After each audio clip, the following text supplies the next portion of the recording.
चलिए स्टार्ट किया जाए। हो गया लाइव। चलिए तो मृदा संरक्षण के उपाय को फिर से दो भागों में डिवाइड करके देखते हैं हम लोग। मृदा संरक्षण की जैविक विधियां, मृदा संरक्षण की जैविक विधियां, तो जैविक विधियां समझ सकते हैं आप लोग। तो जितने भी आप लोग पूरा का पूरा जैविक कृषि लिख देंगे तो काम चल जाएगा। ऑर्गेनिक फार्मिंग, तो जैविक कृषि में सब पूछा जाता है ना, जैविक उर्वरकों का प्रयोग, जल का संरक्षण, है ना, ये सब चीजें किसमें आती है, जैविक कृषि में। तो जैविक कृषि को बढ़ावा देंगे तो मृदा का संरक्षण जो है आपका समय के साथ होते रहेगा, उसकी गुणवत्ता ज्यादा नष्ट नहीं होगी। दूसरा एक और वर्ड है पारिस्थितिकी कृषि, वहां के पारिस्थितिकी के अनुसार कृषि कार्य करना, पारिस्थितिकी कृषि भी आ जाएगा। इकोलॉजिकल फार्मिंग, बस नाम लिख देना है, जैविक कृषि, पारिस्थितिकी कृषि, है ना। इनके बारे में थोड़ा थोड़ा पढ़ेंगे बाद में जब एग्रीकल्चर पढ़ेंगे उसमें।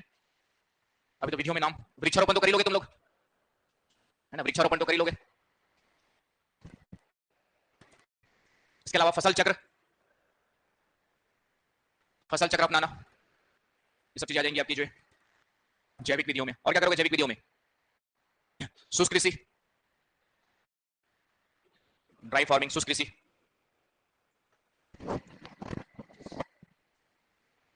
क्लियर हुआ। तो सभी के सभी वैज्ञानिक कृषि में आ जाएंगे, है ना, वैज्ञानिक कृषि जब लिखोगे सब उसी के पार्ट हो गए, वैज्ञानिक कृषि में आ जाएंगे आपके जो है। तो ये हो गया आपका जैविक विधियों में। और क्या कर सकते हैं जैविक विधियों में। अब आ जाओ यांत्रिक विधियों में। यांत्रिक विधियों में क्या करोगे, कुछ इंजीनियरिंग तकनीक का यूज कर सकते हैं इसमें जैविक विधियों में। जैसे पर्वतीय क्षेत्रों में सीढ़ीदार कृषि, पर्वतीय क्षेत्रों में सीढ़ीदार कृषि, सीढ़ीदार कृषि जानते हो। हाँ, सीढ़ीदार कृषि का मतलब स्टेप बाय स्टेप बना करके जो है, इसको कंटूर फार्मिंग भी कहते हैं, कंटूर कृषि भी कहते हैं, इसको वेदिका कृषि भी कहते हैं, वेदिका या सोपानाकार कृषि भी कहते हैं। इस तरीके से सोपानाकार बना करके इसमें क्या कहते हैं आपके जो है कृषि का कार्य किया जाता है, तो सोपानाकार भी कहते हैं। तो इसमें आ जाएगा पर्वतीय क्षेत्रों के लिए।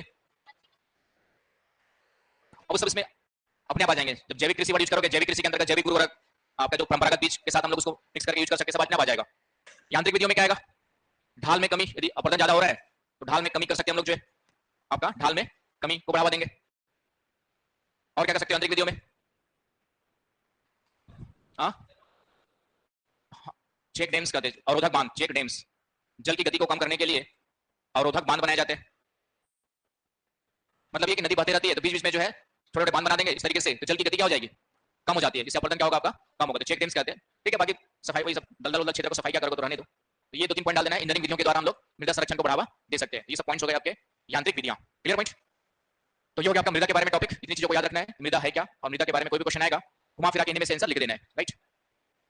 नेक्स्ट टॉपिक है फिजिकल ज्योग्राफी में, थोड़ा सा अपवाह तंत्र के बारे में देखेंगे, तो फिजिकल ज्योग्राफी हमारी खत्म हो जाएगी, फिर हम बिहार के भूगोल में आ जाएंगे। अपवाह तंत्र, ड्रेनेज सिस्टम। तो अपवाह तंत्र क्या होता है, इसकी परिभाषा, अपवाह तंत्र की परिभाषा क्या होगी बताओ, बोलिए बोलिए। ठीक है, जाल को, ठीक है, एक नदी है आपकी, कोई मुख्य नदी है, इसमें कई सारी सहायक नदियां करके मिलती है, और इनमें फिर से कई सारी सहायक नदियां करके मिलती है।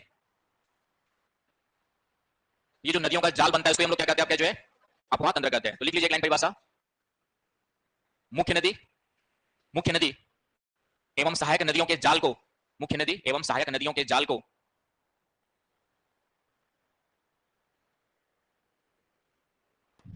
अपवाह तंत्र कहा जाता है।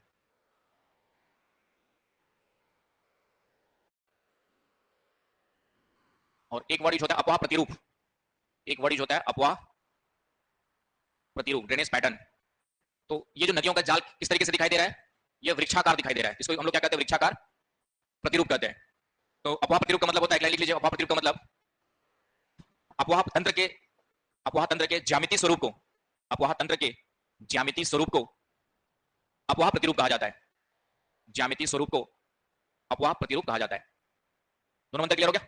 ज्योमेट्रिकल शेप का मतलब जैसे आपका क्या दिखाई दे रहा है, वृक्षों की शाखाओं के रूप में, इसको हमने क्या कहा, वृक्षाकार प्रतिरूप कहा, इंग्लिश वर्ड है डेंड्रिक। उसी प्रकार यदि कोई नदियां समानांतर रूप से इस तरीके से बहती है, इसको हम लोग क्या कहेंगे, समानांतर प्रतिरूप बोलेंगे। इसको क्या बोलेंगे आपका जो है समानांतर, समानांतर प्रतिरूप कहते हैं। ये वृक्ष की शाखा, जैसे गंगा नदी है, तो गंगा नदी मैदानी भाग में ये क्या बनाती है आपके जो, गंगा नदी मैदानी भाग में वृक्षाकार प्रतिरूप बनाती है। जब मैदान में आती है तो उस गंगा नदी में कई सारी सहायक नदियां मिलती है, तो एक नदियों का पूरा वृक्षाकार, वृक्ष की आकृति के समान जाल बन जाता है, उसे हम लोग क्या कहते हैं, वृक्षाकार प्रतिरूप। तो इस तरीके से, तो प्रतिरूप का मतलब क्या हो गया, ज्यामितीय आकृति, किस प्रकार का ज्योमेट्रिकल आकृति बना रही है, और तंत्र का मतलब नदियों का जाल। आगे बस में दोनों में, हाँ हाँ, नदी के द्वारा जो जितना भी क्षेत्र कवर किया जाता है उसको नदी बेसिन कहते हैं। यदि किसी नदी के द्वारा जो पूरा कवर किया हुआ एरिया है, नदी का जो, नदी और मुख्य नदी और सहायक नदियों का पूरा क्षेत्र है, तो ये नदी बेसिन कहलाएगा। तो क्षेत्र के संदर्भ में बेसिन वर्ड यूज करते हैं। तो नदी बेसिन एक पूरा का पूरा क्या हो गया, नदी के द्वारा घिरा गया क्षेत्र हो गया, रिवर बेसिन कहते हैं उसको। हाँ, प्रतिरूप में कई प्रकार होते हैं, जैसे वृक्षाकार हो गया, कई नदियां समानांतर बहती है, जैसे भारत में आपका पूर्व की ओर गिरने वाली नदियां गोदावरी, कृष्णा, कावेरी, ये समानांतर है। इधर महानदी, स्वर्णरेखा, सब क्या हो गई आपकी जो है समानांतर प्रतिरूप का निर्माण करती है, ये कर सकते हैं हम लोग। और एक वर्ड हमेशा आएगा जो आप लोग जानते होंगे, वैसे हिमालय की नदियां क्या कहलाती है? पूर्ववर्ती अपवातंत्र का उदाहरण है। हिमालय की नदियां जो है कौन से अपवातंत्र का उदाहरण है आपका जो है? पूर्ववर्ती। पूर्ववर्ती का मतलब पहले से बहने, मतलब पूर्व का मतलब पूर्व दिशा में बहने वाला नहीं हुआ है ना, पूर्व से आगे नहीं हुआ। पूर्व का मतलब यहां पर है कि जैसे आपका जो है हिमालय के निर्माण से पहले भी, हिमालय के निर्माण से पूर्व, हिमालय के निर्माण से पूर्व जिस दिशा में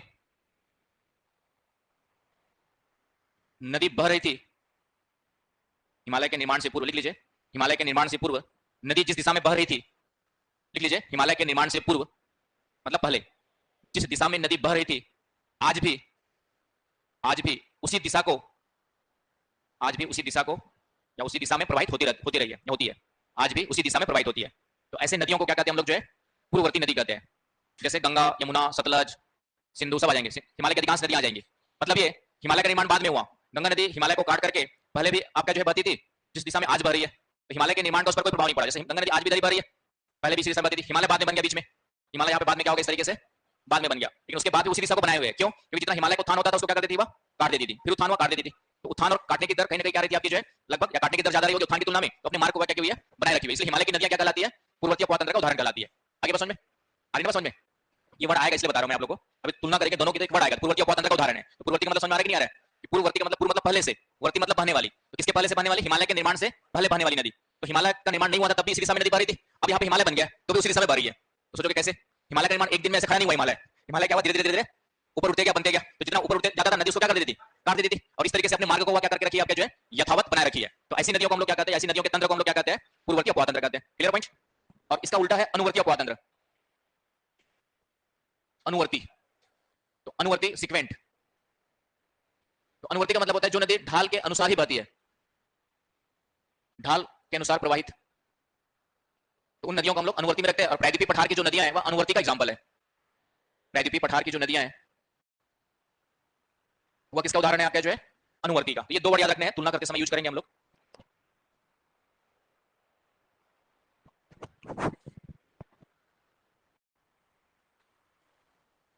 तो यहां तक क्लियर हो गया। अब आते हैं भारत का अपवातंत्र। तो भारत का अपवातंत्र में क्वेश्चन यही आएगा कि दोनों में तुलना पूछता है, उत्तरी भारत और दक्षिणी भारत की नदियों में तुलना, राइट। और बाकी कहां से नदियां निकलती, कहां गिरती है, वो थोड़ा बहुत आप फिल्म्स में डिटेल पढ़ेंगे पढ़ेंगे, उसी को यहाँ पे यूज करना है। बस आपको मैं कुछ तुलना करके बताऊंगा। तो हेडिंग डाल लीजिए भारत का अपवातंत्र।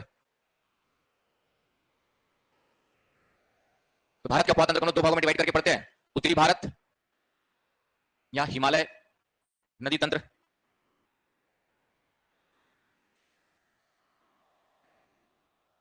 और दूसरा आपका जो है दक्षिणी भारत या प्रायद्वीपीय पठार का अपवातंत्र।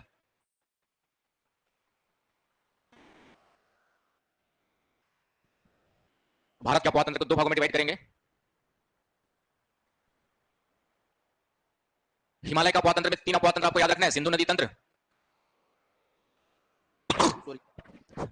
दूसरा आपका गंगा नदी तंत्र,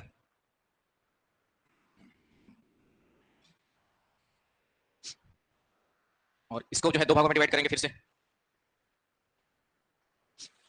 बंगाल की खाड़ी में गिरने वाली नदियां और अरब सागर में गिरने वाली नदियां। क्वेश्चन ये बनेगा कि भारत का अपवातंत्र को स्पष्ट कीजिए। क्वेश्चन क्या आएगा, भारत के अपवातंत्र को स्पष्ट कीजिए, और दोनों में तुलना होकर क्वेश्चन आता है, दो ही क्वेश्चन यहाँ पे बनते हैं। तो बंगाल की खाड़ी में कौन कौन से आएंगे, तो यहाँ पे स्वर्ण रेखा, महानदी तंत्र, गोदावरी तंत्र, इसके अलावा कृष्णा नदी तंत्र और कावेरी। तो मेन आपके तीन चार के बारे में थोड़ा थोड़ा। अरब सागर में गिरने वाले में नर्मदा, तापी, ठीक है, पेरियार हो गए, छोटे डाल देना, बाकी माही और साबरमती, बाकी अन्य में अन्य करके सब डाल देना, जितना याद आ रहा है आप लोग को, दो चार अदर्स में डाल देना। तो भारत का अपवातंत्र को स्पष्ट कीजिए, तो पहले डायग्राम फ्लो चार्ट बना देना है। Clear point?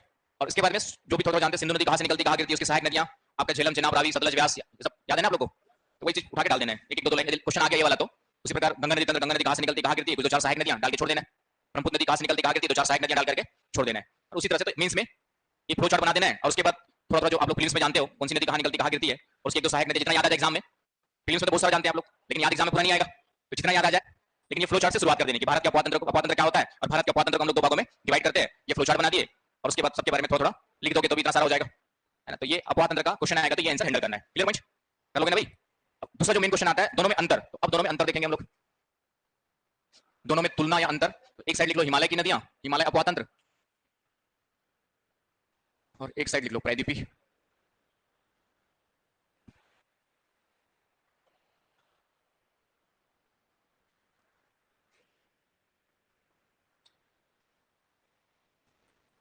चालू है।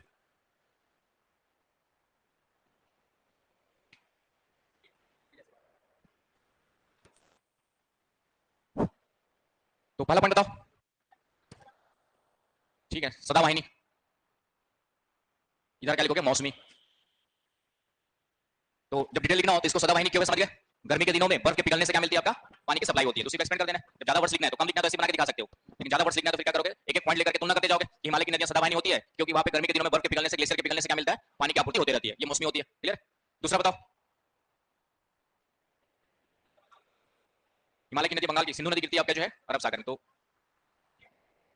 क्या बोल रहे हो, हाँ तो इसमें लिख लेना कि सिंधु नदी, इसमें सिर्फ सिंधु कहाँ गिरती है आपका, सिंधु बस अरब सागर में गिरती है, और बाकी सभी कहाँ गिरती है आपके जो है बंगाल की खाड़ी में। एक पॉइंट ये बना सकते हो, और इसमें फिर दोनों आ जाएंगे, कुछ अरब सागर में गिरती है और कुछ आपके जो है बंगाल की खाड़ी में। समझ में, एक पॉइंट ये बना लेना, है ना। हिमालय की अधिकांश नदियां बंगाल की खाड़ी में गिरती है, केवल किसको छोड़ करके, आपके जो है सिंधु को छोड़ करके। इसमें कुछ डेल्टा बनाती है। तीसरा, तो इसमें अधिकांश सभी नदियां डेल्टा बनाती है, हिमालय की सभी नदियां क्या करती है आपका डेल्टा। इसमें बंगाल की खाड़ी वाला डेल्टा बनाती है इधर वाली, और इधर वाला क्या बनाती है आपके जो है एस्चुरी बनाती है। राइट, हाँ नर्मदा ताप्ती नाम लिख देना बस, इधर वाला समझ गया ना भाई, नर्मदा ताप्ती, बाकी उधर गोदावरी कृष्णा कावेरी महानदी सब डेल्टा ही बनाती है। ये भी जैसे मैंने बता दिया पूर्ववर्ती अपवाह तंत्र का उदाहरण है, और ये क्या है आपके जो है अनुवर्ती अपवाह तंत्र का उदाहरण है। राइट, ये आपका पूर्ववर्ती अपवाह तंत्र आ जाएगा, और उधर वाला कौन सा आ गया, अनुवर्ती अपवाह तंत्र। समझ रहे ना भाई,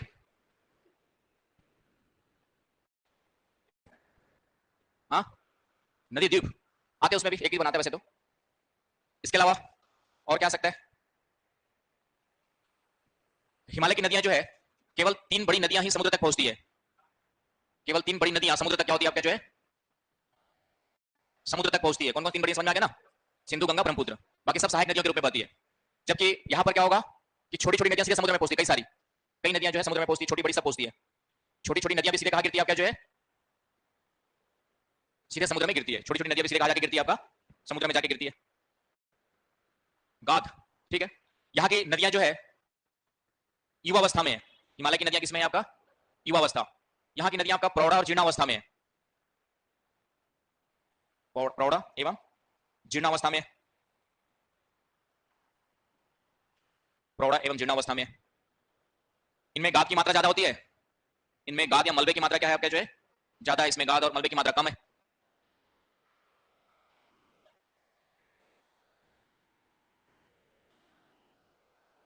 क्या, हाँ आई जाएगा, कहीं आई गया, बंगाल की खाड़ी अरब सागर लिख देना, लगभग आई गया। हाँ ठीक है, डाल दे, कोई इशू नहीं, बस इतना काफी, 7 पॉइंट भी बहुत लिख दोगे तो आराम से हो जाएगा। उसके बाद जितना आपके दिमाग में सब डाल देना, इतना मेरे दिमाग से डाल देना, उसके बाद जितना आप लोग के दिमाग में है वो भी डाल देना, तो आपका आंसर कंप्लीट हो जाएगा। क्लियर है, तो ये हो गया आपका जो है दोनों में अंतर। तो अपवाह तंत्र के बारे में मेंस के पर्पस से क्वेश्चन आएगा तो इस तरीके से ये क्वेश्चन बनता है, हिमालय का अलग से पूछ सकता है या प्रायद्वीप पठार का अलग से पूछ सकता है, या पूरे भारत का अपवाह तंत्र को पूछेगा, या हिमालय का अपवाह तंत्र को पूछेगा, या प्रायद्वीप पठार का अपवाह तंत्र, या दोनों में तुलना। ये 3-4 क्वेश्चन बनते हैं घुमा फिरा के, उससे बाहर क्वेश्चन सोच नहीं पाएगा वो, तो ये ध्यान में रखना है। तो ये हो गया आपका अपवाह तंत्र। तो इस तरीके से आपका फिजिकल ज्योग्राफी में मेन मेन इंडियन वाला पार्ट यहाँ पे कंप्लीट होता है। Clear point. तो फिर आज हम लोग स्टार्ट करेंगे बिहार का भूगोल, तो इसी को अप्लाई करेंगे बिहार में। क्लियर पॉइंट सबका।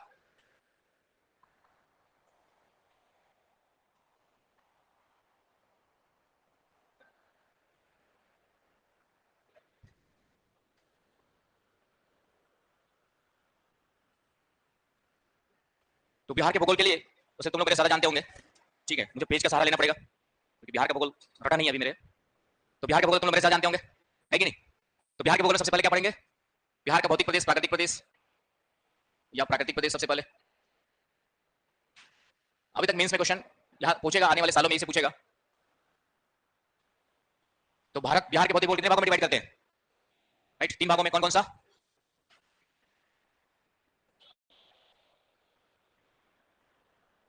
कौन कौन सा है,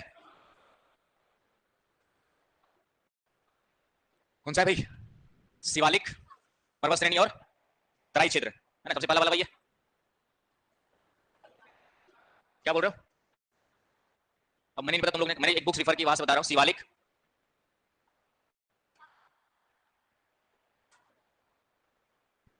दूसरा है आपका जो है बिहार का मैदान, मैंने मेंस के हिसाब से तैयारी करके बता रहा हूँ, प्रीलिम्स में आपने बहुत अंदर घुस के पढ़ा होगा नहीं पता। और तीसरा है दक्षिण का पठार, दक्षिण का मतलब दक्षिण बिहार का पठार। क्या हुआ, सौ पढ़े? चार पढ़े हो? पता नहीं, मैंने जो बुक रिफर की उसमें तो 3 दिया हुआ था। ठीक है, ठीक है, चार मैंने कहा कि अलग अलग लोगों ने हो सकता है अलग डिवाइड किया हो। मेंस में आपके पास मैं क्या नाम है, इम्तियाज, हम छोड़िए। तो हिमालय, तो सबसे पहले आपका शिवालिक पर्वत श्रेणी और तराई प्रदेश, तो पूरे बिहार को जो है 3 भौतिक प्रदेशों में क्या कहते हैं, विभाजित किया जाता है। यहाँ पे क्वेश्चन वही पूछेगा कि बिहार को भौतिक भौतिक विभागों में या भौतिक प्रदेशों में विभाजित कीजिए और उसके बारे में क्या कीजिए, आपका जो है कुछ संक्षिप्त विवरण दीजिए। क्वेश्चन पूछेगा तो सीधा सीधा पूछेगा, अभी तक कोई पूछा है ही नहीं है। तो फिजिकल ज्योग्राफी में पहला क्वेश्चन जो बनेगा यहाँ से बनेगा, तो इनके बारे में कुछ कुछ चीजें याद रखनी है, तो आपका काम हो जाएगा। तो पहला पॉइंट लिखिए आपका, कहाँ पे विस्तृत है, इसका विस्तार लिखिए। पहला पॉइंट इसमें लिखिए, बिहार के उत्तर पश्चिम भाग में, बिहार के उत्तर पश्चिम भाग में, बिहार के उत्तर पश्चिमी भाग, ब्रैकेट में लिखिएगा पश्चिमी चंपारण जिला, पश्चिमी चंपारण जिला।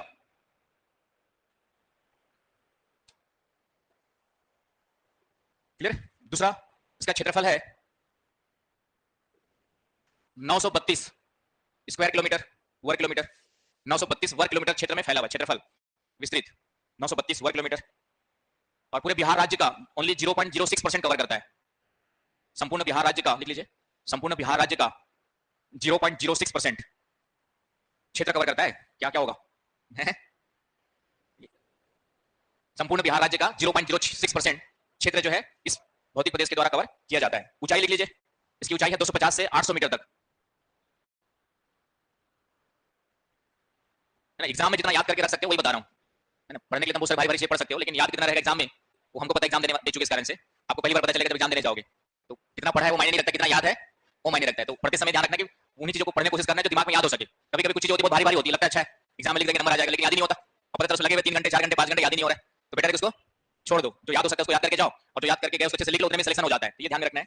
नेक्स्ट लिखिए आपका जो इसी में स्थानीय उच्चावच के आधार पर, स्थानीय उच्चावच के आधार पर, स्थानीय उच्चावचों के आधार पर इसे पुनः 3 उप विभागों में, इसे पुनः 3 उप विभाग, 3 भागों में विभाजित किया गया है।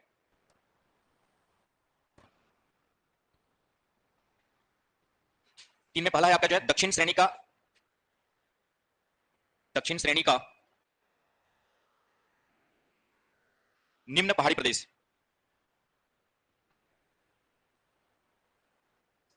दक्षिण श्रेणी का निम्न पहाड़ी प्रदेश, या इसे रामनगर दून भी कहते हैं।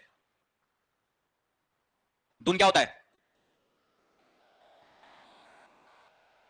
किसके किसके बीच में दून? तो कौन सी दो पहाड़ी के बीच में? ठीक है, यहाँ पे तो, लेकिन हिमालय में देखेंगे तो कौन कौन से बीच में? लघु हिमालय और शिवालिक के बीच में मिलती है।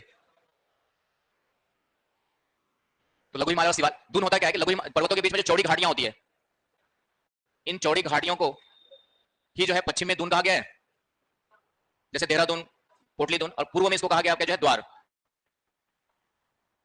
तो ये लघु हिमालय और शिवालिक के बीच मिलती है। तो लघु हिमालय शिवालिक के बीच में मिलने वाली जो चौड़ी घाटियां हैं, लघु हिमालय और शिवालिक के बीच में जो चौड़ी चौड़ी घाटियां मिलती है, उनको पश्चिम में क्या कहा जाता है?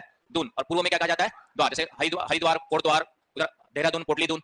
और दून घाटी फेमस है आपका बासमती चावल के लिए। दून घाटी किसके लिए फेमस है आपका? बासमती चावल। तो चूंकि इसी का कुछ विस्तार हमारे आपके बिहार इसमें पाया जाता है, आपका जो है बिहार में पाया जाता है शिवालिक श्रेणी के संदर्भ में। इससे कुछ दून घाटियां कहां मिलती है आपकी जो है बिहार में भी मिलती है, उसका थोड़ा बहुत अस्तित्व है। तो इसी को इसमें रामनगर क्षेत्र में जो दून नाम दिया गया है, तो दक्षिणी श्रेणी का निम्न पहाड़ी प्रदेश, इसको क्या कहते हैं? रामनगर दून कहते हैं। और इसकी जो लंबाई है 32 किलोमीटर लंबाई, इसमें लिख लीजिए 2 पॉइंट्स, 32 किलोमीटर लंबा, 32 किलोमीटर लंबा। हाँ, इसमें लिखिए। हाँ,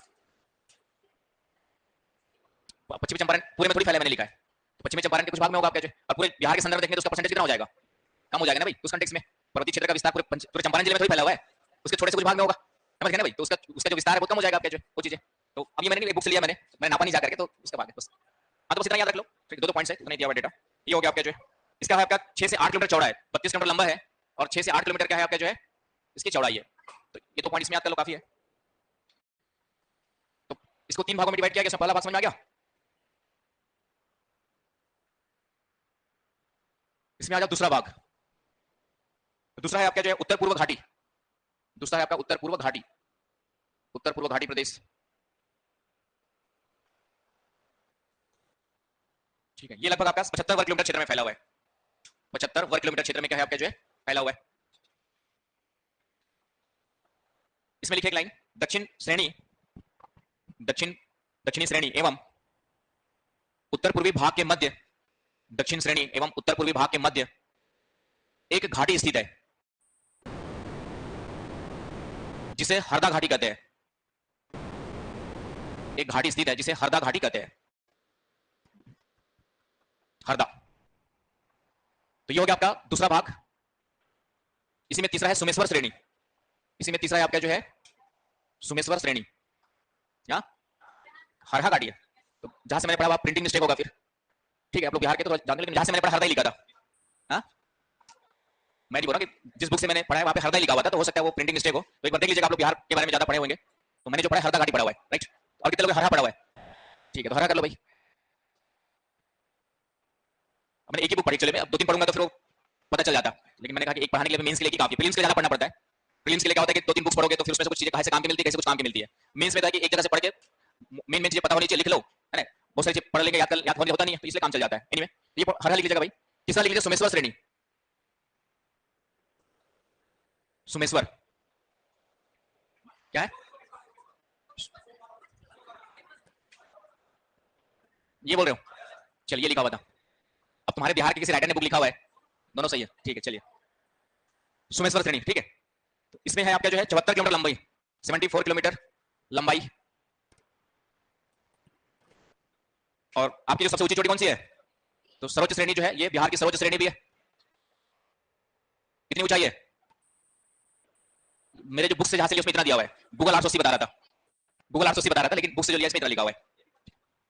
हाँ, तो उसी में तो पढ़ रहे हैं ना लोग, अभी उसी के अंतर्गत ही पढ़ रहे हैं ये चीजें। तो ये सर्वोच्च श्रेणी के रूप में आता है आपका जो है, और ये बिहार नेपाल सीमा के साथ साथ लगभग मिलेगा। कहां पे मिलेगा आपका जो है? बिहार नेपाल सीमा के साथ साथ। तो इस तरीके से, तो ये पहला वाला आपका शिवालिक श्रेणी और तराई क्षेत्र में इस तरीके से इतने पॉइंट्स को आपको क्या करना है, दिमाग में डाल लेना है। बाकी इसके अलावा जो पढ़ोगे वो आपके दिमाग में रहेगा। नहीं, इसके अलावा तो बहुत सारी चीजें पढ़ोगे ना प्रीलिम्स वगैरह के लिए, तो वहां से भी कुछ याद आ जाए जो लगे कि काम की चीजें हैं तो डाल सकते हो।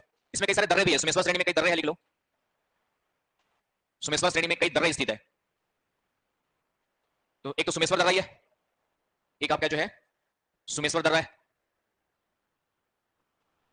दूसरा आपका जो है गरवा दर्रा, गरवा दर्रा, और इसके अलावा भिखना थोरी, भिखना थोरी दर्रा। तो ये 2-3 दर्रों के नाम लिख लेना। यहां पर कई सारे दर्रे जो बिहार और नेपाल के बीच में आने जाने के मार्ग के रूप में यूज किए जाते हैं। भिखना थोरी दर्रा क्या है? इसी में हाँ, लंबाई ये स्क्वायर किलोमीटर, ये क्षेत्रफल होगा ना भाई। हाँ, किलोमीटर स्क्वायर लिखा हुआ तो क्या हुआ? ये क्षेत्रफल हो गया, ये लंबाई है, समझ गए ना। ये 75 किलोमीटर स्क्वायर किलोमीटर क्षेत्र हो गया आपका, क्षेत्रफल है आपका। क्लियर? और कुछ डाउट? तो ये हो गया आपका जो है पहले वाले शिवालिक श्रेणी और तराई प्रदेश के बारे में। इतनी इन्फॉर्मेशन मेंस में कभी क्वेश्चन आता है तो लिखने के लिए याद कर लेना, तो आपका काम हो जाना चाहिए। दूसरा आते हम लोग बिहार का मैदान। दूसरा आते हम लोग जो है, ये क्या आ गया? अब कहां से आएगा?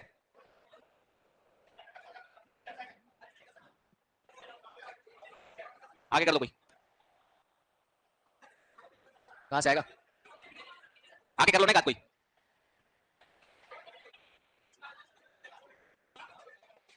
कहां से आता है? अरे किसी को आता होगा तो कर दो, ये वाला।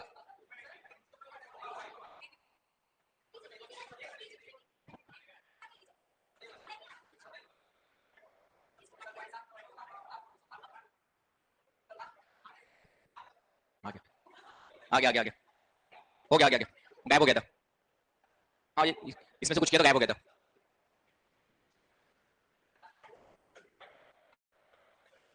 नेक्स्ट आ जाओ बिहार का मैदान। चलिए सॉरी, तो बिहार के मैदान में आ जाओ। तो बिहार के मैदान का क्षेत्रफल है, इसका क्षेत्रफल है कितना है, याद है आप लोग को? कितना है? मेरे पास जो मिला यही वाला है। और ये पूरे पूरे बिहार का जो है 96.27%, 96.27% आपका कवर करता है। पूरे बिहार राज्य का कितना परसेंट कवर करता है आपका जो है? पूरे बिहार का 96.27%। नेक्स्ट पॉइंट लिखिए, उत्तर पर्वतीय प्रदेश, उत्तर पर्वतीय प्रदेश एवं दक्षिण पठारी प्रदेश के मध्य स्थित, उत्तर पर्वतीय प्रदेश तथा दक्षिणी पठारी प्रदेश के मध्य स्थित। नेक्स्ट पॉइंट, गंगा तथा उसकी सहायक नदियों के द्वारा, गंगा तथा उसकी सहायक नदियों के द्वारा निर्मित, कॉमा, अवसादी जलोढ़ संरचना है, निर्मित अवसादी गंगा तथा उसकी सहायक नदियों के द्वारा निर्मित, निर्मित के बाद कॉमा लगा दीजिए, अवसादी जलोढ़ संरचना है, अवसादी जलोढ़ संरचना, जलोढ़ संरचना। नेक्स्ट पॉइंट, इसकी औसतन ऊंचाई है, औसतन ऊंचाई 60 मीटर से 120 मीटर ऊंचाई, औसतन ऊंचाई। गहराई इसकी 1000 से 1500 मीटर।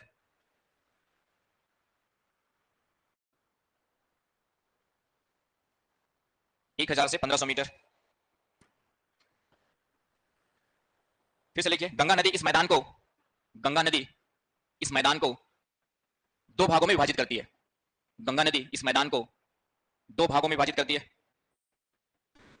पहला उत्तरी गंगा का मैदान, पहला आपका जो है उत्तरी गंगा का मैदान, दूसरा दक्षिणी गंगा का मैदान। पहला आपका जो है उत्तरी गंगा का मैदान, दक्षिणी गंगा का मैदान। बीच में इस तरीके से फ्लो चार्ट बनाते रहिएगा तो थोड़ा सा आधा नंबर ज्यादा मिलेगा, आधा नंबर तो ज्यादा दे देगा। तो इसमें लिखिए उत्तरी गंगा के मैदान में गंगा के उत्तर में, गंगा के उत्तर में, गंगा के उत्तर में तराई क्षेत्र तक स्थित, गंगा के उत्तर में, गंगा के उत्तर में तराई क्षेत्र तक स्थित, तराई क्षेत्र तक स्थित, गंगा के उत्तर तराई क्षेत्र तक स्थित। दूसरा लिखिए, दूसरा पॉइंट, इसका निर्माण, इसका निर्माण गंगा तथा उसकी सहायक नदियों, गंगा तथा उसकी सहायक नदियों जैसे गंडक, जैसे गंडक कोसी, गंडक कोसी, घाघरा, गंडक कोसी घाघरा एवं बागमती, गंडक कोसी घाघरा एवं बागमती नदियों के निक्षेप से हुआ है, नदियों के निक्षेपण से हुआ है। नेक्स्ट पॉइंट, इसका ढाल जो है नॉर्थ टू साउथ तथा उत्तर पश्चिम से दक्षिण पूर्व की ओर है, इसका ढाल उत्तर से दक्षिण, उत्तर से दक्षिण एवं उत्तर पश्चिम से दक्षिण पूर्व की ओर है। इसका ढाल, दोनों उसको सुन के लिखो ना, ये तो मैंने ऐसे लिखा है। इसका ढाल उत्तर से दक्षिण एवं उत्तर पश्चिम से दक्षिण पूर्व की ओर है। इसका क्षेत्रफल है उत्तरी गंगा के मैदान का 56,980 किलोमीटर स्क्वायर, 56,980 किलोमीटर स्क्वायर। इस उत्तरी गंगा के मैदान का डेटा देखो तो याद एग्जाम में रहेगा नहीं, लेकिन पढ़ लेना। 56,980 किलोमीटर स्क्वायर इसका क्षेत्रफल है उत्तरी वाले का, और इसकी ऊंचाई बहुत कम है, 66 मीटर। ऊंचाई कितनी आपकी जो है 66 मीटर। नेक्स्ट पॉइंट लिख लीजिए, उत्तरी बिहार के मैदान की नदियों ने, उत्तरी बिहार की, उत्तरी बिहार के मैदान की नदियों ने कुछ नाम है, दियारा, दियारा क्या होता है?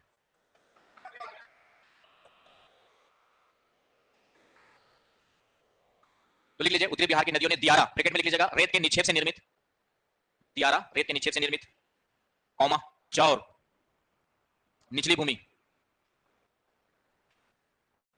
चौर प्राकृतिक तटबंध तथा छाड़न झील, छाड़न झील जानते क्या होता है? तथा छाड़न झील का निर्माण क्या है? ना छाड़न या गोखुर झील वही है। चौर प्राकृतिक तटबंध तथा छाड़न झील का निर्माण क्या है? तो छाड़न झील जानते जब नदी बहुत ज्यादा इस तरीके से, क्या बोल रहे हो, ये छोड़ करके आगे बढ़ के यहाँ पे क्या बन जाएगा, इसी को गोखुर झील बोलते हैं लोकल लैंग्वेज में, छाड़न झील छोड़ करके बनने के कारण। प्राकृतिक तटबंध क्या होता है? प्राकृतिक तटबंध, तो प्राकृतिक तटबंध जो है, जब नदी किनारे किनारे क्या करती है, मलबा जमा कर देती है, तो किनारों पे जिस तरीके से ऊंचे भाग बन जाते हैं, ये क्या बन जाते हैं आपके जो है, तो नदियों के द्वारा मलबों के निक्षेपण से किनारे किनारे इस तरीके से जो भाग बन जाते हैं, हम लोग क्या कहते हैं, प्राकृतिक तटबंध कहते हैं। तो यहाँ पर इन क्षेत्रों में दियारा, चौर, प्राकृतिक तटबंध जैसी इलाके मिलती है यहाँ पे जो है, ये पॉइंट डाल देना थोड़ा सा। इसको फिर से 4 भागों में डिवाइड किया गया। नेक्स्ट पॉइंट लिख लीजिएगा, उत्तरी मैदान को, उत्तरी मैदान को पुनः 4 भागों में डिवाइड किया गया है, पुनः 4 भागों में विभाजित किया गया है, उत्तरी मैदान को पुनः 4 भागों में विभाजित किया गया है। कौन कौन से 4 भाग है, फिर से लिख लो। पहला है तराई एवं उपतराई क्षेत्र, दूसरा है भांगर, लोकल लैंग्वेज में भांगर बोलते हैं क्या आप लोग, क्योंकि बुक्स में भांगर लिखा था। आपका खादर तो जानते ही आप लोग, इसको बताने की जरूरत नहीं है। और एक है चौर या मन। तो 4 भाग, तराई, उपतराई, भांगर या भांगर, खादर और चौर या मन परिस, ये सब तो जानते हैं आप लोग। तराई उपतराई का मतलब समझ गए, दलदली क्षेत्र। ये क्या हो गया आपका जो है, जो नेपाल बिहार सीमा के साथ साथ मिलेगा, दलदली क्षेत्र। दलदली प्रदेश, ये आपका बिहार और नेपाल सीमा के साथ साथ मिलेगा आपका जो है। बांगर भी जानते ही है, खादर भी जानते ही है ना। खादर जो है गंडक और कोसी नदी के बीच, गंडक और कोसी नदी के बीच में मिलेगा। बांगर जो मिलेगा आपका ये प्राकृतिक तटबंध और दोआब क्षेत्र के बीच में, या प्राकृतिक तटबंध एवं दोआब क्षेत्र में। दोआब क्या होता है? ठीक है, बहुत जानते हैं आप लोग। मुझे क्लास में आए तो सोनू प्रशांत सर ने कहा कि आप लोग को ज्योग्राफी कुछ नहीं आती है, लेकिन आप लोग को तो बहुत कुछ आती है? चलिए, सर तो सभी लोग हैं, ठीक है ठीक है। ये बता के भेजेंगे कुछ नहीं आता तो कुछ नहीं आता, उसके साथ पढ़ाते हैं ना, जो अच्छी बात है। तो और ऐसी मान के चलो कुछ नहीं आता है, तभी सीख पाओगे जब जान लोगे कि मुझे ऐसे ये सोच के बैठ जाए कि इससे ज्यादा तो मेरे को बिहार का भूगोल आता है, तो सीखेगा नहीं कुछ है। आप में से सोच ले, किसी ने सोच लिया कि सबसे ज्यादा भूगोल तो बिहार का मुझे आता है, तो मेरे से कुछ सीख पाएगा क्या? वो नहीं सीख पाएगा। तो बेटर है कुछ नहीं आता है मान के चलना है। मैं तो भी मान के चलता मुझे कुछ नहीं आता है, तो नई चीजें पढ़ते रहता हूँ ज्योग्राफी वगैरह में, जहाँ भी मिलता है रोज कुछ नया नया अपडेट करते रहते हैं, पढ़ते रहते हैं। तो हाँ आ रहे उसमें। तो चौर और जो मध्य प्रदेश से जलमग्न निम्न भूमि को कहा जाता है।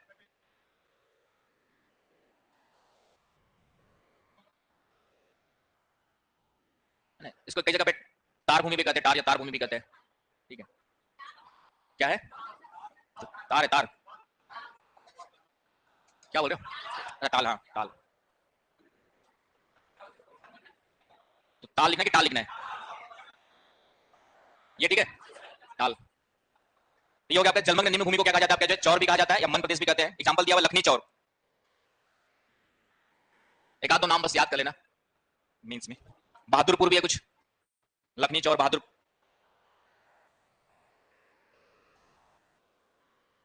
ये सब आ जाएंगे आपके जो। क्या चीज, क्या बोल रहे हो? लखनी चौर करके मिला था मुझे जगह, हाँ मतलब चौर जो क्षेत्र है उसका एग्जांपल के रूप में दिया। लखनी चौर पश्चिम चंपारण में दिखा रहा है, पश्चिमी चंपारण, ठीक है। चलिए, बहादुरपुर हो गया आपका। कुछ मन का नाम आपका जो है ये आपको याद रखना है। एक आध एग्जांपल याद करें, लखनी चौर है, बहादुरपुर चौर है, मेंस में लिखने के लिए एक आध दो एग्जांपल्स रहेंगे तो काम आएगा। बाकी ये सब प्लीज से पढ़ा नहीं पड़ा है, कुछ कुछ याद ही होगा, वहां से उठा के डाल देना। नेक्स्ट आते दक्षिण गंगा का मैदान। नेक्स्ट आ जाओ आपका जो है दक्षिण गंगा का मैदान। इसका क्षेत्रफल है 33670 स्क्वायर किलोमीटर, और पूरे, ठीक है। और इसकी चौड़ाई है, पटना के पास है जहां पर आप लोग बैठे हुए, उसके पास है 135 किलोमीटर, 135 किलोमीटर चौड़ाई। और गिदौर के पास है, गिदौर, गिदौर है, ठीक है, गिदौर ही लिखा था यार। तो गिदौर के पास है आपका जो है 40 किलोमीटर, गिदौर के पास है आपका जो है 40 किलोमीटर। इस दक्षिण गंगा के मैदान में कई पहाड़ियां स्थित है, इसके निकट जो है, इसके निकट कई पहाड़ियां स्थित है, ठीक है। मैं आपको जैसे मेंस में कैसे क्या लिखना है वो बस लिखवा रहा हूं, बाकी तो जानते मेरे से ज्यादा ही होंगे तुम लोग, लेकिन मेंस में जितना जानते हो उनमें से कितना कैसे लिख सकते हो, क्योंकि बहुत सारी चीजें जानते हो, लेकिन एग्जाम में क्या लिखना है, एग्जाम के अकॉर्डिंग जो है वो वहां पे निकलता नहीं है। तो यहाँ पे मेंस के अकॉर्डिंग मेन जो पॉइंट्स है वो मैं आपको लिखवा दे रहा हूं, है ना। बाकी जानते तो मुझे पता है, तुम लोग मेरे सारे जान रहे होंगे अभी, ठीक है, लेकिन एक दो बार पढ़ा लूंगा तुमसे ज्यादा जान जाऊंगा, ठीक है। क्योंकि अभी मैंने एक ही बुक उठाई है, अगली बार पढ़ूंगा तो गूगल और दो तीन बुक और डालूंगा, तो उसके बाद फिर तुम लोग से ज्यादा जान जाऊंगा। तो अभी ठीक है, तो कई पहाड़ियां तुम एक ही पढ़ लेना, तो पढ़ने के लिए मैंने अभी बताया ना तुम लोग, एक ही बुक 10 बार पढ़ना है, 10 बुक एक बार मास्टर लोग पढ़ेंगे, ठीक है। टीचर बनना है तो 10 बुक पढ़ लेना, प्रशासक बनना है तो एक ही चीज को 10 बार पढ़ लेना, तो ये ध्यान रखना है। इसलिए दिल्ली में भी जो है जिस बच्चे के कमरे में ज्यादा पुस्तक है, मान के चलो वो प्रशासक तो पता नहीं लेकिन मास्टर जरूर बन जाएगा। और जितने भी सिलेक्टेड जो सेलेक्ट होकर गए बच्चे, उनके बुक्स, उनके क्लास है उसके कमरे में जो है कम से कम बुक मिला करती है, तो मान के चलते उनका सिलेक्शन होने की संभावना ज्यादा है। और जिनके में ज्यादा मिले ना, क्योंकि ज्यादा के चक्कर पड़ेगा कुछ नहीं, वो होता है कि उसके भी नोट्स उठा के ले आता है, उसके भी नोट्स उठा के ले आया, वो भी बुक खरीद के ले आया, वो भी बुक खरीद के ले आता है, तो इतना सब ले आया तो पढ़ेगा क्या? क्योंकि कंफ्यूज हो गया इसमें से क्या पढ़ूं, तो पढ़ता कुछ नहीं है। तो अधिकांश बच्चे जो सिलेक्शन लेके जाते हैं वो उनके कमरों में कम से कम बुक हुआ करती है, लास्ट में आपके सिलेक्टेड कुछ एक दो बुक, एक दो नोट्स हुआ करते हैं, और उसी को 10 बार पढ़ते हैं, तब जाकर उनका सिलेक्शन होता है। तो क्योंकि 10 बुक मैंने फिर से कहना, पढ़ोगे तो कुछ याद नहीं रहेगा, लेकिन एक बुक को 10 बार पढ़ोगे तो इतना तो याद रहेगा कि अच्छे से लिख सको, तो ये ध्यान में रखना है। चलिए, कई पहाड़ियां, इसमें पहाड़ियों का नाम लिखिए भाई। एक बिहार शरीफ लिख लीजिए, बिहार शरीफ। तो बिहार शरीफ के निकट पीर पहाड़ी, बिहार शरीफ के निकट, बिहार शरीफ के निकट पीर पहाड़ी। तो बिहार शरीफ मुस्लिम एरिया होगा मेरे ख्याल से, नाम से लग रहा है, नाम से, क्योंकि बिहार शरीफ और पीर पहाड़ी भी लग रहा है कि मुस्लिम एरिया होगा, नाम से बस है। चलिए नेक्स्ट लिखिए आपका गया के पास, ठीक है, गया के पास लिखिए। ये तो बिहार शरीफ के पास है पीर पहाड़ी, कॉमा लगा के। नेक्स्ट गया के पास, गया के पास है प्रेतशिला, प्रेतशिला, रामशिला, प्रेतशिला, रामशिला विभाजित किया गया है। दक्षिणी मैदान को भी 3 भागों में विभाजित किया गया है। पहला है सोन गंगा दोआब, सोन गंगा दोआब, पहला है आपका सोन गंगा दोआब। दूसरा है मगध का मैदान, सोन गंगा दोआब, दूसरा है मगध का मैदान। और तीसरा है अंग का मैदान।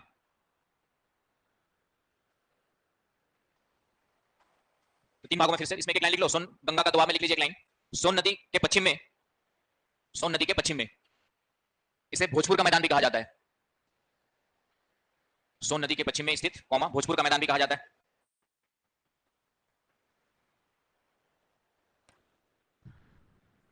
मगध का मैदान में लिखिए सोन एवं किवुल नदी के बीच में, सोन एवं किवुल नदी कोई है तो सोन एवं किवुल नदी के बीच में। और अंग का मैदान किवुल और राजमहल की पहाड़ी के बीच में, अंग का मैदान किवुल एवं राजमहल की पहाड़ी के बीच में। तो ये हो गया आपका जो है दक्षिण गंगा का मैदान। तो ये कंप्लीट हो गया बिहार का मैदान। तो बिहार के मैदान के बारे में भी 100-200 वर्ड निकल जाएंगे, है ना। अब तीसरा बच गया हमारा कौन सा, दक्षिण का पठार।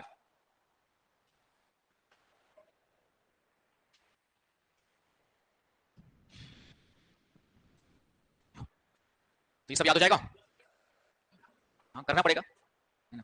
याद है, मेंस में और बहुत सारी चीज पढ़नी है ना। यहाँ तो याद लग रहा है, लिखने जब बैठोगे कितना याद आता है? जब बिना देखे लिखने बैठोगे उस समय सिस्टमेटिकली, है ना, याद तो कुछ कुछ आते रहेगा लेकिन सीक्वेंस में कितना याद आता है वो मायने रखता है। अभी तो बीच में थोड़ा कुछ बीच में याद आते रहता है, ये यहाँ पर सोमेश्वर यहाँ पर, वो बीच में याद आते रहता है। लेकिन मेंस में लिखने के लिए जैसे हमने सिस्टमेटिकली पढ़ा हुआ है उसी तरह सिस्टमेटिकली क्या होना चाहिए आपका, याद होना चाहिए, सीक्वेंस में याद होना चाहिए, तब जाकर के मेंस में लिख पाओगे अच्छे से और तब जाकर के नंबर आएंगे। प्रीलिम्स में तो चलो ठीक है, याद है, फैक्ट से 4 ऑप्शन आएंगे तो नेगेटिव मार्किंग है कि नहीं है? हाँ तो तुक्का तो नहीं मार सकते, हाँ 5 ऑप्शन है, ठीक है, तो नेगेटिव मार्किंग है तो तुक्का तो नहीं मारोगे, लेकिन फिर भी 5 ऑप्शन है तो मौका मिल जाएगा, ठीक है। तो नेक्स्ट एग्जाम कब है प्रीलिम्स की? सितंबर में। अभी तो मेंस 12 तारीख से कुछ बोल रहे थे ना, मेंस है 12 तारीख से मेंस है, हाँ 1 महीना क्या, 1 महीना क्या पढ़ाऊंगा, ये तो खत्म हो जाएगा। मेरे को मेंस पढ़ाना है, मेंस में सुबह बोल नहीं है, हाँ क्लाइमेटिक वाला बता देंगे, कल बता देंगे, क्लाइमेट पढ़ेंगे तो ठीक है, कोपेन का थोड़ा सा, ठीक है। चल नेक्स्ट आओ दक्षिण का पठार में, इसमें लिखिए बिहार के दक्षिण में, बिहार के दक्षिण में, बिहार के दक्षिण में पश्चिम से पूर्व की ओर, पश्चिम से पूर्व की ओर पहाड़ी एवं पठारी क्षेत्र स्थित है, पहाड़ी एवं पठारी क्षेत्र।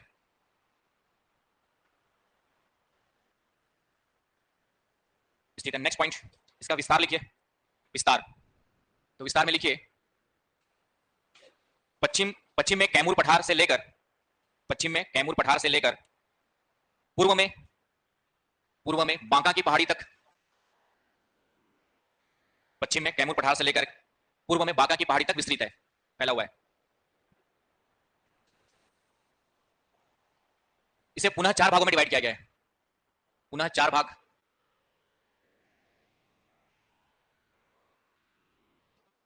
पहला कैमूर का पठार या रोहतास पठार, पहला कैमूर, कैमूर या रोहतास का पठार।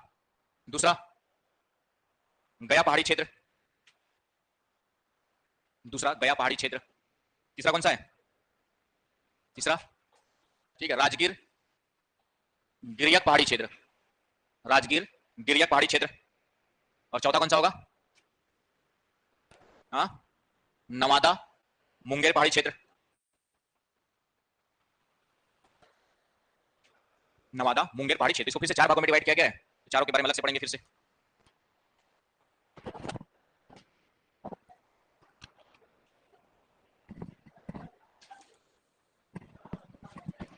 चलिए सबसे पहले आते हैं हम लोग जो है कौन सा वाला है, कैमूर का पठार।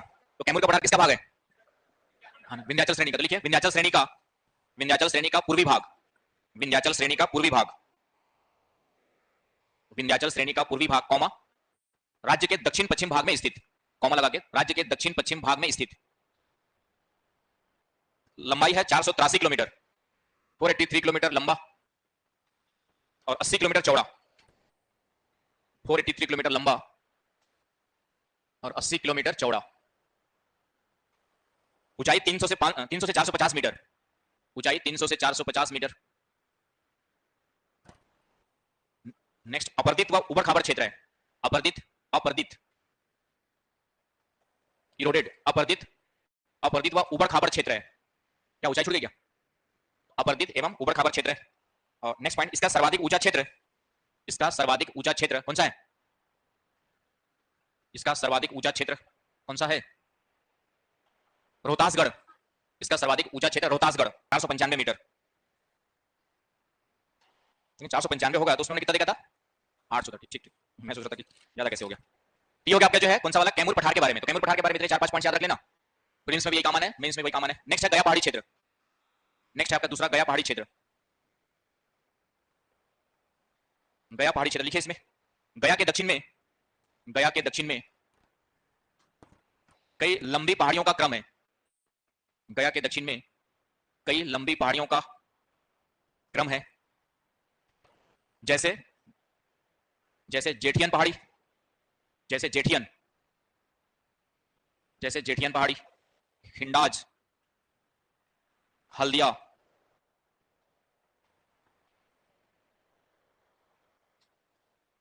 हल्दिया। इसके अलावा वही गांव गया के निकट आपका प्रेतशिला, प्रेतशिला, रामशिला, प्रेतशिला, रामशिला, भूतशिला, भूत और प्रेत एक साथ ही होते हैं। ब्रह्मा योनि, प्रेतशिला, भूतशिला, ब्रह्मा योनि एवं कटारी पहाड़ी, एवं कटारी पहाड़ी, कटारी पहाड़ी।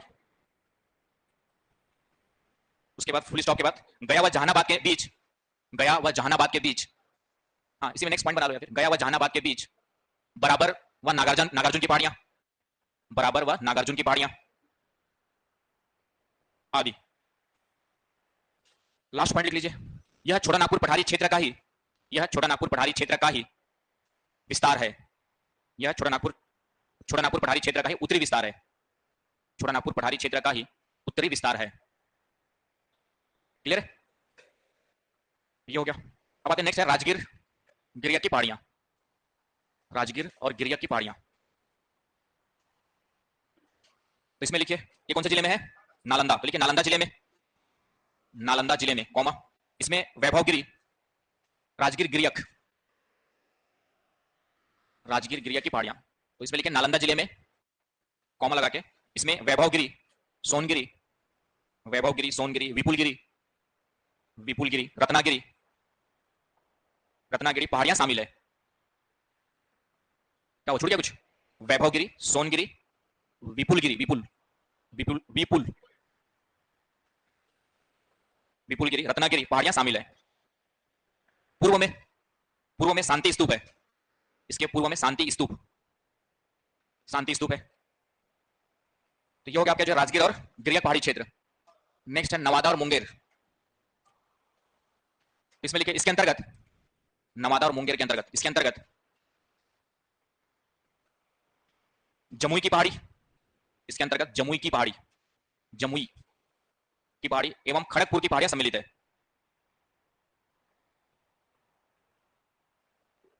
इसके अलावा जमालपुर की पहाड़ियां, इसके अलावा जमालपुर की पहाड़ियां भी आती है। इसके अलावा जमालपुर की पहाड़ियां भी आती है। तो ये तो हो गया आपका जो है बिहार का भौतिक, क्या हो गया, बिहार का भौतिक संरचना, भौतिक प्रदेश। तो मेंस में यदि क्वेश्चन आता है कि बिहार को भौतिक विभागों में विभाजित कीजिए और उसके बारे में थोड़ा थोड़ा लिखिए, तो थोड़ा थोड़ा तो बहुत लिख लोगे, है ना, इतना कम से कम याद कर लेना, तो मेंस में क्वेश्चन आएगा तो काम चल जाएगा। क्या हो गया, ठीक है, क्या बोल रहे हो, 3:30 बजे पढ़ाने कहा गया, ठीक है, क्या बोल रहे हो, छोड़ दें, क्यों, हाँ, छोड़ क्यों दें छोड़ क्यों दें, ये बताओ ना, 3:30 बजे पढ़ाने कहा गया है, तो उसके बाद कौन सी क्लास है, छुट्टी है, अच्छा, तो कल जलवायु पढ़ेंगे, थोड़ा सा कोपेन वाला जैसे, कोपेन का यूज करेंगे, बता देता हूं मैं। कल बिहार के संदर्भ में कोपेन का वैसे तो मेंस में नहीं पूछेगा, लेकिन थोड़ा सा कुछ वर्ड्स वगैरह है, इंडिया के संदर्भ में पहले बताऊंगा, फिर उसके बाद उसको बिहार में अप्लाई करेंगे। हाँ, प्रीलिम्स में आएगा, मेंस में नहीं आएगा, हाँ, तो प्रीलिम्स में आता है कोपेन का वर्गीकरण।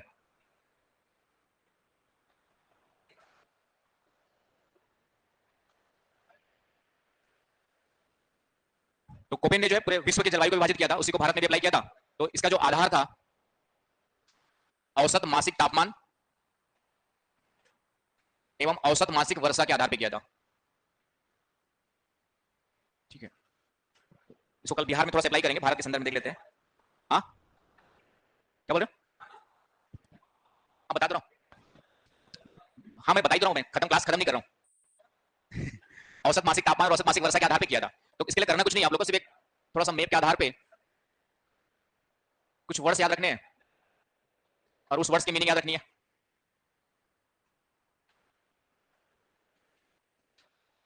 जैसे कोपेन ने जो है ये केरला तट वाला जो क्षेत्र उसको क्या कहा हुआ है, एम एवं डब्ल्यू कहा हुआ है, ये वाला क्षेत्र क्या कहा हुआ है, कोरोमंडल तट को एएस कहा हुआ है, राइट। तो ए का मतलब यहां पर क्या है, उष्णकटिबंधीय आर्द्र जलवायु से है। यहां पे ए का मतलब क्या है आपका जो है उष्णकटिबंधीय जलवायु से है। यम का मतलब मुख्य रूप से मानसूनी जलवायु के लिए लिया हुआ है। ए का मतलब उष्णकटिबंधीय जलवायु, नोट कर लो, थोड़ा करते रहो। ए का मतलब क्या है, उष्णकटिबंधीय, एम का मतलब मानसून, और जो डब्ल्यू वर्ड यूज किया इन्होंने जो है, तो डब्ल्यू का मतलब होता है आपका जो है rainfall, rainfall in summer, dry in winter, बता दूंगा हिंदी में। ये पूरा क्षेत्र उसने एएमडब्ल्यू, मतलब आपको देखो क्वेश्चन क्या आता है, मैप के पूरा क्वेश्चन बन जाता है, तो समझना बस थोड़ा सा है। तो उसने पूरा पश्चिमी तट को किससे बताया हुआ है, एएमडब्ल्यू जलवायु बताया हुआ है, उसका एएमडब्ल्यू जलवायु का नाम है, किसके अनुसार, कोपेन के अनुसार। तो ए का मतलब क्या हो गया, उष्णकटिबंधीय जलवायु, एम का मतलब मानसूनी जलवायु संबंध से अलग से वर्ड यूज किया हुआ है, और डब्ल्यू का मतलब उन्होंने जो लिया हुआ है उसको हम लोग याद कैसे करते हैं, डब्ल्यू का मतलब है आपका जो है रेनफॉल इन समर,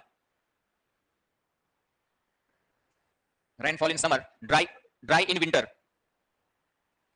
तो यहाँ पे डब्ल्यू जो वर्ड यूज किया इसके कंटेक्स्ट में, ड्राई इन विंटर मतलब हिंदी में लिख लीजिए, डब्ल्यू का मतलब ग्रीष्मकाल में वर्षा, शीतकाल शुष्क, ग्रीष्मकाल में वर्षा, शीतकाल शुष्क। तो जहां जहां पे गर्मी में वर्षा होगी वहां पर डब्ल्यू वर्ड यूज करेंगे। आगे बस समझ में, तो ये हो गया आपका rainfall in summer, dry in winter. इसका उल्टा है ये वाला यस, यस का मतलब हो जाएगा रेनफॉल इन विंटर, इसको लिख लीजिए, ये लिख लिया, हिंदी में लिखिए ग्रीष्मकाल में वर्षा, शीतकाल शुष्क। ऊपर कौन सा, ये तो बताया मैंने यार, अभी तक कहां थे, ऊपर कौन सा, तुम्हारा ध्यान जाने का मन में था तुम्हारा, कब आ गया यहाँ से हैं, तो कैसे काम चलेगा। ठीक है, शुरू से कुछ नहीं बताया, शुरू से ये बताया मैंने कि कोपेन ने पूरे विश्व के जलवायु को वर्गीकृत किया, उसमें कुछ शब्दों का यूज किया उसने, किस आधार पे किया, तो इन आधारों पे किया कि औसत मासिक तापमान कहां पे कितना है और औसत मासिक वर्षा कहां पर कितनी है, इस आधार पे किया। और उसके अलावा उन्होंने कुछ शब्दों आपका लेटर्स का यूज किया, ये दिख रहा है एएमडब्ल्यू एएस, ये तो दो लिखा है, लिखेंगे बहुत सारा। तो ए का मतलब समझ आ गया क्या होता है, उष्णकटिबंधीय जलवायु। उष्णकटिबंधीय जलवायु का मतलब है कि सालों भर तापमान 25 डिग्री से कम ज्यादा रहेगा। उष्णकटिबंधीय जलवायु का मतलब क्या हुआ कि सालों भर तापमान लगभग क्या रहेगा आपका 25 डिग्री सेंटीग्रेड से ज्यादा रहेगा, ठंडी का तापमान भी 10 डिग्री से ऊपर रहेगा, शून्य कभी नहीं जाएगा, तो उसको हम लोग क्या कहते हैं उष्णकटिबंधीय जलवायु। आगे समझ में, उष्णकटिबंधीय जलवायु का मतलब हो गया कि सालों भर तापमान अधिक रहेगा, कभी भी जीरो तक नहीं जाएगा, हमेशा 10 डिग्री से ऊपर ही बना रहेगा। तो ऐसे क्षेत्र को किसमें रखेंगे, ए उष्णकटिबंधीय जलवायु में रखेंगे। आगे समझ में, एम का मतलब मानसून से, तो मानसून में जानते हैं आप लोग कि क्या होती है आपकी जो है ऋतुओं के अनुसार हवाओं की दिशा में परिवर्तन होता है, तो उसके लिए उसने वर्ड यूज किया, एम वर्ड यूज किया उसने जो है। तो यहाँ पर, और डब्ल्यू का मतलब क्या हो गया, तो डब्ल्यू का मतलब लिख लीजिए कि ग्रीष्मकाल में वर्षा होती है, तो मानसूनी वर्षा कब होती है, ग्रीष्मकाल में होती है, तो इसलिए इस वाले भाग में वर्षा कब होती है, ग्रीष्मकाल में होती है, इसलिए इसको किससे दिखा, एएमडब्ल्यू से बताया, क्योंकि मानसूनी हवाओं से यहाँ पे क्या होती है, वर्षा होती है। ये कोरोमंडल तट को उसने एएस से बताया हुआ है, कोरोमंडल तट को किससे बताया है, तो कोरोमंडल तट को एएस इसलिए बताया कि एस का मतलब लिखिए क्या है, एस का मतलब लिखिए शीतकाल में वर्षा, शीतकाल में वर्षा, ग्रीष्मकाल शुष्क, शीतकाल में वर्षा, ग्रीष्मकाल शुष्क। Clear point.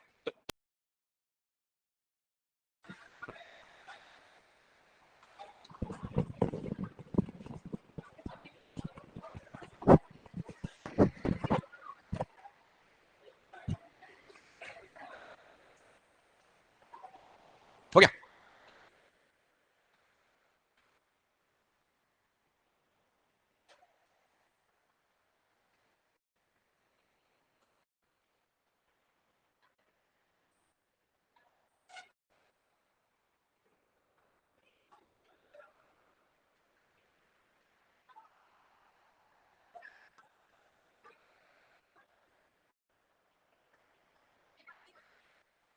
चलिए स्टार्ट किया जाए, हो गया लाइव। चलिए, तो मृदा संरक्षण के उपाय को फिर से दो भागों में डिवाइड करके देखते हैं हम लोग। मृदा संरक्षण की जैविक विधियां, मृदा संरक्षण की जैविक विधियां, तो जैविक विधियां समझ सकते हैं आप लोग, तो जितने भी आप लोग पूरा का पूरा जैविक कृषि लिख देंगे तो काम चल जाएगा। ऑर्गेनिक फार्मिंग, तो जैविक कृषि में सब पूछा जाता है ना, जैविक उर्वरकों का प्रयोग, जल का संरक्षण, है ना, ये सब चीजें किसमें आती है, जैविक कृषि में। तो जैविक कृषि को बढ़ावा देंगे तो मृदा का संरक्षण जो है आपका समय के साथ होते रहेगा, उसकी गुणवत्ता ज्यादा नष्ट नहीं होगी।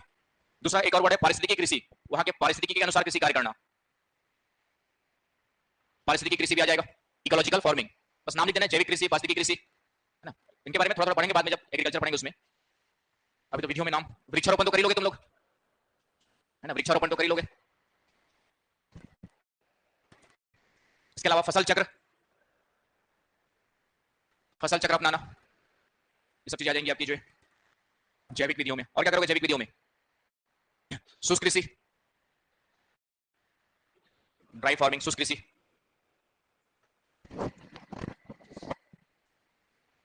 क्लियर हुआ।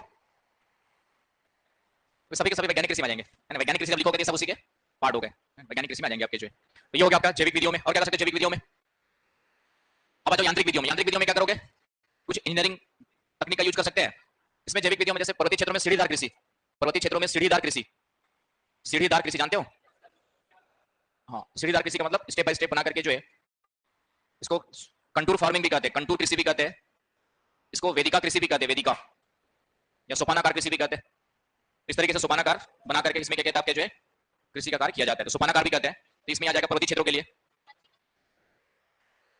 अब सब इसमें अपने आप आ जाएंगे। जब जैविक कृषि वर्ड यूज करोगे, जैविक कृषि के अंतर्गत जैविक उर्वरक आपका जो परंपरागत बीज के साथ हम लोग उसको मिक्स करके यूज कर सकते हैं, सब अपने आप आ जाएगा। यांत्रिक विधियों में क्या आएगा, ढाल में कमी, यदि अपरदन ज्यादा हो रहा है तो ढाल में कमी कर सकते हैं हम लोग जो है, आपका ढाल में कमी को बढ़ावा देंगे। और क्या कर सकते हैं यांत्रिक विधियों में, चेक डैम्स कहते हैं, अवरोधक बांध, चेक डैम्स, जल की गति को कम करने के लिए अवरोधक बांध बनाए जाते हैं। मतलब ये कि नदी बहती रहती है तो बीच बीच में जो है थोड़े थोड़े बांध बना देंगे इस तरीके से, तो जल की गति क्या हो जाएगी, कम हो जाती है, जिससे अपरदन क्या होगा आपका कम होगा, तो चेक डैम्स कहते हैं। ठीक है, बाकी सफाई वही सब दलदल उलदल क्षेत्र को सफाई क्या करोगे तो रहने दो। तो ये 2-3 पॉइंट डाल देना है, इंजीनियरिंग विधियों के द्वारा हम लोग मृदा संरक्षण को बढ़ावा दे सकते हैं। ये सब पॉइंट्स हो गए आपके यांत्रिक विधियां, क्लियर पॉइंट। तो ये हो गया आपका मृदा के बारे में टॉपिक, इतनी चीजों को याद रखना है, मृदा है क्या और मृदा के बारे में कोई भी क्वेश्चन आएगा घुमा फिरा के इनमें से आंसर लिख देना है, राइट। नेक्स्ट टॉपिक है फिजिकल ज्योग्राफी में थोड़ा सा अपोहा तंत्र के बारे में देखेंगे, तो फिजिकल ज्योग्राफी हमारी खत्म हो जाएगी, फिर हम बिहार के भूगोल में आ जाएंगे। अपोहा तंत्र, ड्रेनेज सिस्टम। तो अपोहा तंत्र क्या होता है, इसकी परिभाषा, अपोहा तंत्र की परिभाषा क्या होगी बताओ, बोलिए बोलिए। ठीक है, जाल को, ठीक है, एक नदी है आपकी, कोई मुख्य नदी है, इसमें कई सारी सहायक नदियां आकर के मिलती है और इनमें फिर से कई सारी सहायक नदियां आकर के मिलती है। ये जो नदियों का जाल बनता है उसको हम लोग क्या कहते हैं आपके जो है अपोहा तंत्र कहते हैं। तो लिख लीजिए एक लाइन परिभाषा, मुख्य नदी एवं सहायक नदियों के जाल को, मुख्य नदी एवं सहायक नदियों के जाल को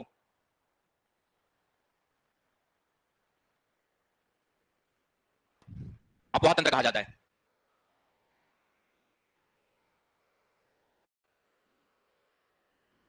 और एक वर्ड यूज होता है अपोहा प्रतिरूप, एक वर्ड यूज होता है अपोहा प्रतिरूप, ड्रेनेज पैटर्न। तो ये जो नदियों का जाल किस तरीके से दिखाई दे रहा है, ये वृक्षाकार दिखाई दे रहा है, इसको हम लोग क्या कहते हैं वृक्षाकार प्रतिरूप कहते हैं। तो अपोहा प्रतिरूप का मतलब होता है, एक लाइन लिख लीजिए, अपोहा प्रतिरूप का मतलब अपोहा तंत्र के ज्यामितीय स्वरूप को, अपोहा तंत्र के ज्यामितीय स्वरूप को अपोहा प्रतिरूप कहा जाता है, ज्यामितीय स्वरूप को अपोहा प्रतिरूप कहा जाता है। दोनों मंत्र क्लियर हो गया। ज्योमेट्रिकल शेप का मतलब जैसे आपका क्या दिखाई दे रहा है, वृक्षों की शाखाओं के रूप में, इसको हमने क्या कहा, वृक्षाकार प्रतिरूप का, इंग्लिश वर्ड है डेंड्रिक।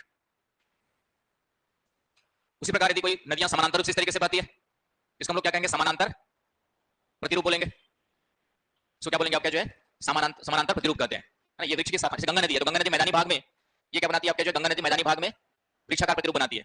जब मैदान में आती है तो उस गंगा नदी में कई सारी सहायक नदियां मिलती है, तो एक नदियों का पूरा वृक्षाकार, वृक्ष की आकृति के समान जाल बन जाता है, उसे हम लोग क्या कहते हैं वृक्षाकार प्रतिरूप। तो इस तरीके से, तो प्रतिरूप का मतलब क्या हो गया, ज्यामितीय आकृति, किस प्रकार का ज्योमेट्रिकल आकृति बना रही है, और तंत्र का मतलब नदियों का जाल। आगे बस समझे दोनों में। हाँ हाँ, नदी के द्वारा जो जितना भी क्षेत्र कवर किया जाता है उसको नदी बेसिन कहते हैं।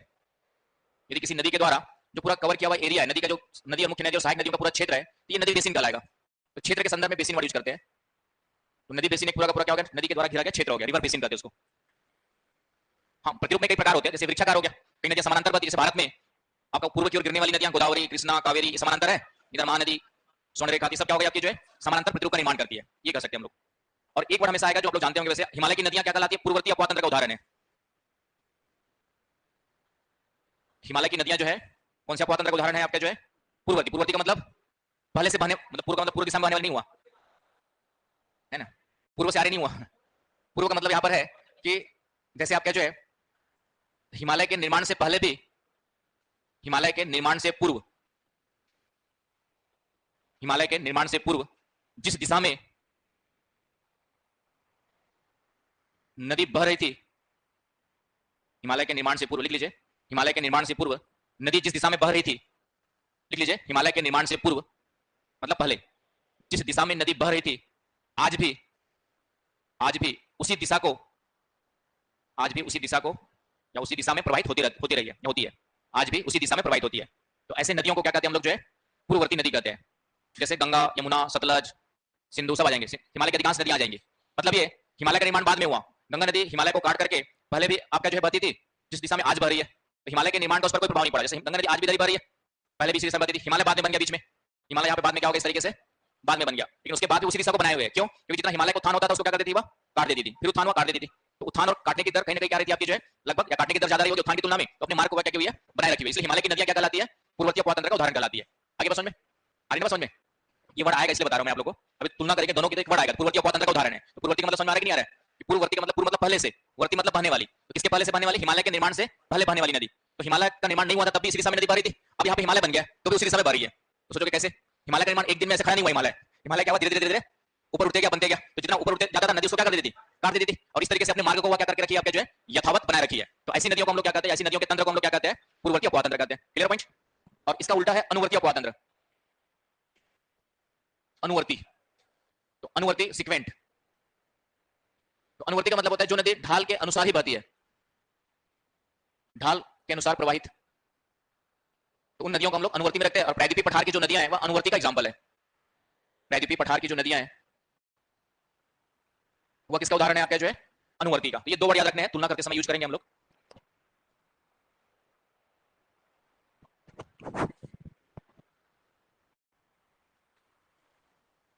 तो यहां तक क्लियर हो गया? अब आते भारत का अपवाद तंत्र। तो भारत का अपवाद तंत्र में क्वेश्चन यही आएगा कि दोनों में तुलना पूछता है, उत्तरी भारत और दक्षिणी भारत की नदियों में तुलना, राइट। और बाकी कहां से नदियां निकलती, कहां गिरती है, तो थोड़ा बहुत आप प्रीलिम्स में डिटेल पढ़ेंगे पढ़ेंगे, उसी को यहाँ पे यूज करना है। बस आपको मैं कुछ तुलना करके बताऊंगा। तो हेडिंग डाल लीजिए भारत का अपवाद तंत्र। तो भारत के अपवाद तंत्र को हम लोग दो भागों में डिवाइड करके पढ़ते हैं, उत्तरी भारत या हिमालय नदी तंत्र,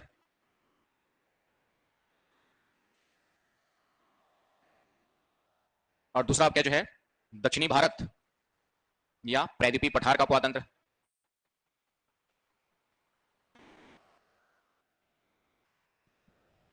भारत के अपवाद तंत्र को दो भागों में डिवाइड करेंगे, हिमालय का अपवाद तंत्र में तीन अपवाद तंत्र आपको याद रखना है, सिंधु नदी तंत्र, दूसरा आपका गंगा नदी तंत्र,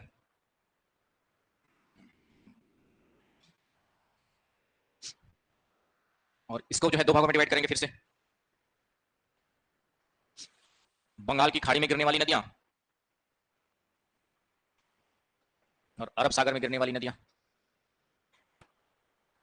क्वेश्चन ये बनेगा कि भारत का अपवाद तंत्र को स्पष्ट कीजिए। क्वेश्चन क्या आएगा? भारत के अपवाद तंत्र को स्पष्ट कीजिए, और दोनों में तुलना होकर क्वेश्चन आता है। दो ही क्वेश्चन यहाँ पे बनते हैं।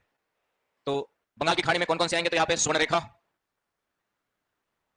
महानदी तंत्र, गोदावरी तंत्र, इसके अलावा कृष्णा नदी तंत्र और कावेरी। तो मेन आपके तीन चार के बारे में थोड़ा थोड़ा। अरब सागर में गिरने वाली में नर्मदा, तापी, ठीक है, पेरियार हो गए, छोटे डाल देना, बाकी माही और साबरमती, बाकी अन्य में अन्य करके सब डाल देना जितना याद आ रहा है आप लोग को, दो चार अदर्स में डाल देना। तो भारत का अपवाद तंत्र को स्पष्ट कीजिए, तो पहले ये डायग्राम फ्लो चार्ट बना देना है। Clear point? और इसके बाद में जो भी थोड़ा जानते हैं, सिंधु नदी कहां से निकलती, कहां गिरती है, उसकी सहायक नदियां आपका झेलम, चेनाब, रावी, सतलज, व्यास, ये सब याद है ना आप लोग को? तो वही चीज उठा के डाल देना है, एक एक दो लाइन क्वेश्चन आ गया ये वाला। तो उसी प्रकार गंगा नदी तंत्र, गंगा नदी कहां से निकलती, कहां गिरती है, कुछ दो चार सहायक नदियां डाल के छोड़ देना है। ब्रह्मपुत्र नदी कहां से निकलती, कहां गिरती है, दो चार सहायक नदियां डाल करके छोड़ देना है। और उसी तरह से तो मींस में ये फ्लो चार्ट बना देना है। और उसके बाद थोड़ा थोड़ा जो आप लोग प्रीलिम्स में जानते हो कौन सी नदी कहां निकलती, कहां गिरती है, और उसकी एक दो सहायक नदी जितना याद आ जाए एग्जाम में, प्रीलिम्स में तो बहुत सारा जानते हैं आप लोग, लेकिन याद एग्जाम में पूरा नहीं आएगा, तो जितना याद आ जाए।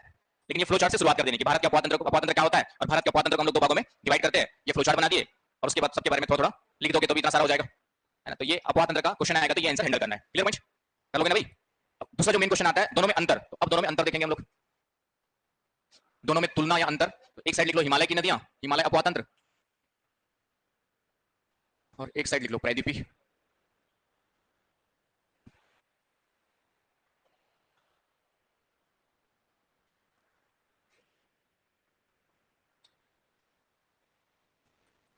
चालू है?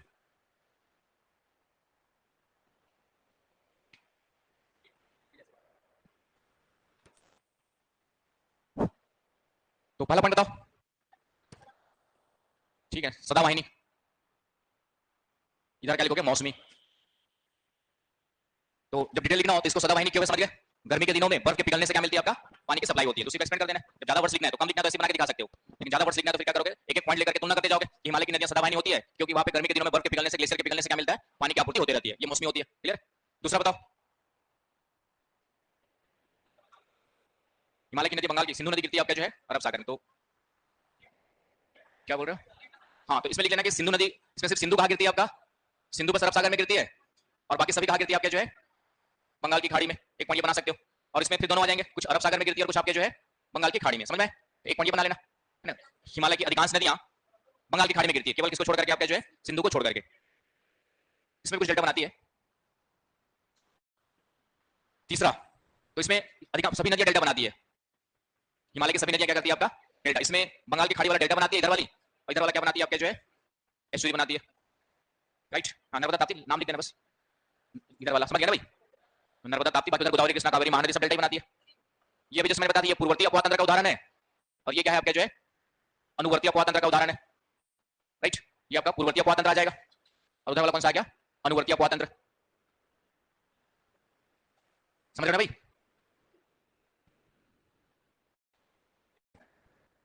हाँ, नदी द्वीप आते हैं उसमें भी एक ही बनाते हैं वैसे तो।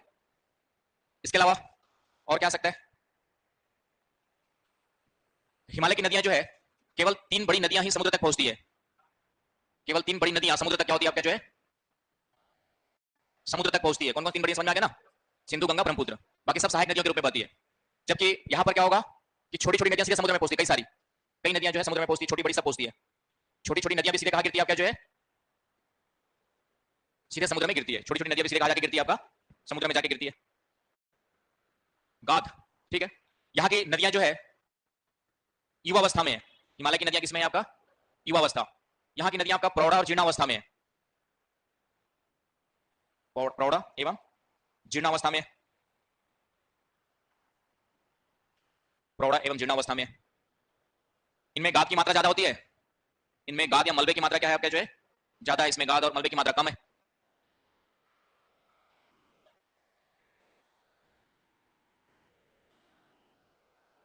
क्या, हाँ आई जाएगा, कहीं आई गया, बंगाल की खाड़ी आप सागर लिख देना, लगभग आई गया। हाँ ठीक है, डाल दे कोई इशू नहीं, बस इतना काफी, 7 पॉइंट भी बहुत लिख दोगे तो आराम से हो जाएगा। उसके बाद जितना आपके दिमाग में सब डाल देना, इतना मेरे दिमाग से डाल देना, उसके बाद जितना आप लोग के दिमाग में है वो भी डाल देना, तो आपका आंसर कंप्लीट हो जाएगा। क्लियर है, तो ये हो गया आपका जो है दोनों में अंतर। तो अपवाह तंत्र के बारे में मेंस के पर्पस से क्वेश्चन आएगा तो इस तरीके से यही क्वेश्चन बनता है। हिमालय का अलग से पूछ सकता है, या पृथ्वी पठार का अलग से पूछ सकता है, या पूरे भारत का अपवाह तंत्र को पूछेगा, या हिमालय का अपवाह तंत्र को पूछेगा, या पृथ्वी पठार का अपवाह तंत्र, या दोनों में तुलना। ये 3-4 क्वेश्चन बनते घुमा फिरा के, उससे बाहर क्वेश्चन सोच नहीं पाएगा वो, तो ये ध्यान में रखना है। तो ये हो गया आपका अपवाह तंत्र। तो इस तरीके से आपका फिजिकल ज्योग्राफी में मेन इंडियन वाला पार्ट यहाँ पे कंप्लीट होता है। Clear point. तो फिर आज हम लोग स्टार्ट करेंगे बिहार का भूगोल, तो इसी को अप्लाई करेंगे बिहार में। क्लियर पॉइंट सबका।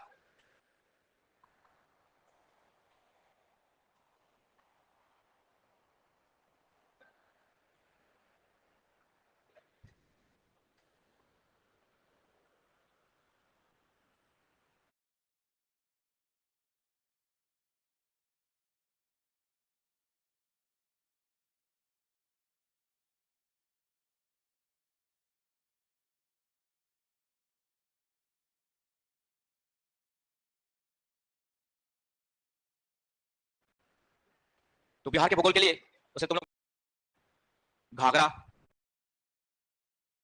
बिहार पठार से निकलकर गंगा नदी में मिलने वाली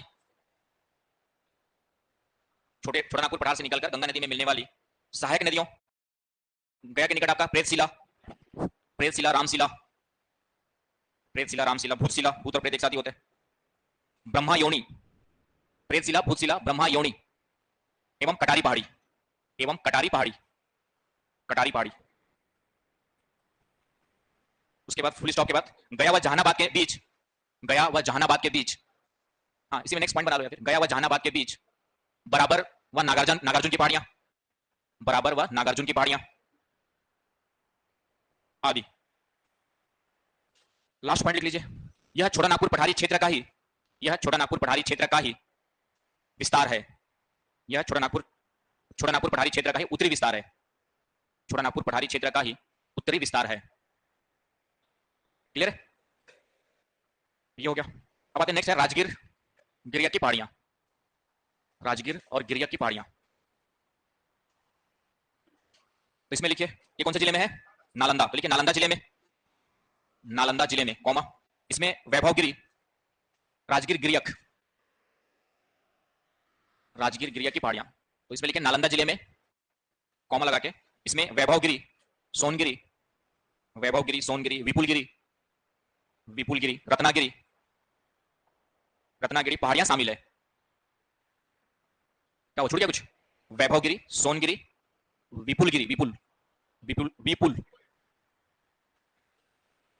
विपुलगिरी, रत्नागिरी पहाड़ियां शामिल है। पूर्व में शांति स्तूप है, इसके पूर्व में शांति स्तूप, शांति स्तूप है। तो ये हो गया आपका जो राजगीर और गिरिया पहाड़ी क्षेत्र। नेक्स्ट है नवादा और मुंगेर। इसमें लिखे इसके अंतर्गत, नवादा और मुंगेर के अंतर्गत, इसके अंतर्गत जमुई की पहाड़ी, इसके अंतर्गत जमुई की पहाड़ी, जमुई की पहाड़ी एवं खड़गपुर की पहाड़ियां सम्मिलित है।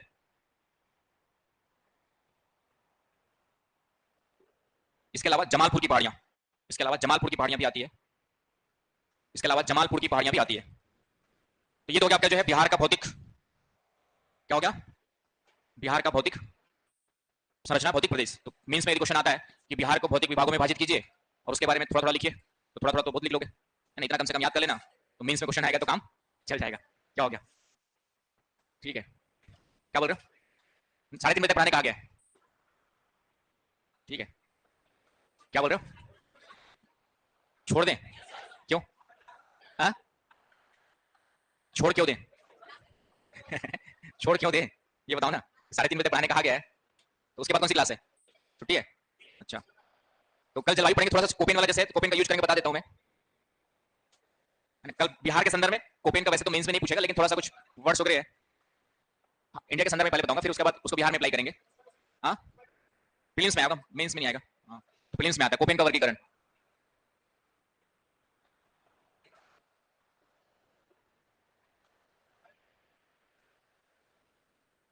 तो कोपेन ने जो है पूरे विश्व की जलवायु को विभाजित किया था, उसी को भारत में भी अप्लाई किया था। तो इसका जो आधार था औसत मासिक तापमान एवं औसत मासिक वर्षा के आधार पर किया था, ठीक है, इसको कल बिहार में थोड़ा सा अप्लाई करेंगे, भारत के संदर्भ में देख लेते हैं। हाँ, क्या बोल रहे हो, हाँ बता दो रहा हूँ, हाँ मैं बता ही दो रहा हूँ, मैं खत्म, क्लास खत्म नहीं कर रहा हूँ औसत मासिक तापमान और औसत मासिक वर्षा के आधार पर किया था। तो इसके लिए करना कुछ नहीं, आप लोगों को सिर्फ एक थोड़ा सा मैप के आधार पे कुछ वर्ड्स याद रखने हैं और उस वर्ड्स की मीनिंग याद रखनी है।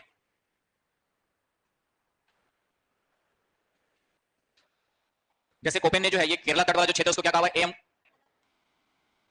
एवं डब्ल्यू कहा हुआ है, ये वाला क्षेत्र क्या कहा हुआ है, कोरोमंडल तट को एएस कहा हुआ है, राइट। तो ए का मतलब यहाँ पर क्या है, उष्णकटिबंधीय आर्द्र जलवायु से है, यहाँ पे ए का मतलब क्या है आपका जो है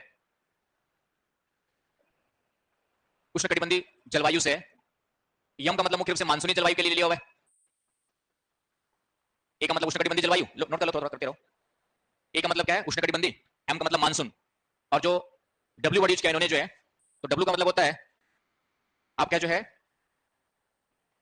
rainfall, rainfall in summer, dry in winter, बता दूंगा हिंदी में। ये पूरा क्षेत्र उसने एएमडब्ल्यू, मतलब आपको देखो क्वेश्चन क्या आता है, मैप के पूरा क्वेश्चन बन जाता है, तो समझना बस थोड़ा सा है। तो उसने पूरा पश्चिमी तट को किससे बताया हुआ है, एएमडब्ल्यू जलवायु बताया हुआ है, एएमडब्ल्यू जलवायु का नाम है इसके अनुसार, कोपेन के अनुसार। तो ए का मतलब क्या हो गया, उष्णकटिबंधीय जलवायु, एम का मतलब मानसूनी जलवायु संबंध से अलग से वर्ड यूज किया हुआ है, और डब्ल्यू का मतलब उन्होंने जो लिया हुआ है उसको हम लोग याद कैसे करते हैं, डब्ल्यू का मतलब है आपका जो है rainfall in summer, rainfall in summer, dry dry in winter.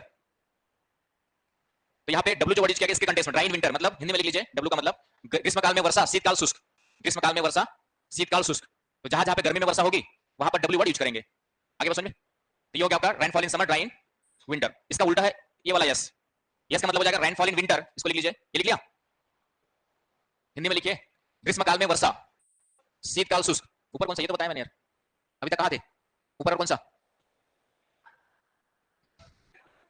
तुम्हारा ध्यान पे जाने का मन में, तो तुम्हारा कब भागे यहाँ से हैं, तो कैसे काम चलेगा, ठीक है। शुरू से कुछ नहीं बताया, शुरू से ये बताया मैंने कि कोपेन ने पूरे विश्व के जलवायु को वर्गीकृत किया, उसमें कुछ शब्दों का यूज किया उसने, किस आधार पे किया, तो इन आधारों पे किया कि औसत मासिक तापमान कहां पे कितना है और औसत मासिक वर्षा कहां पर कितनी है, इस आधार पे किया।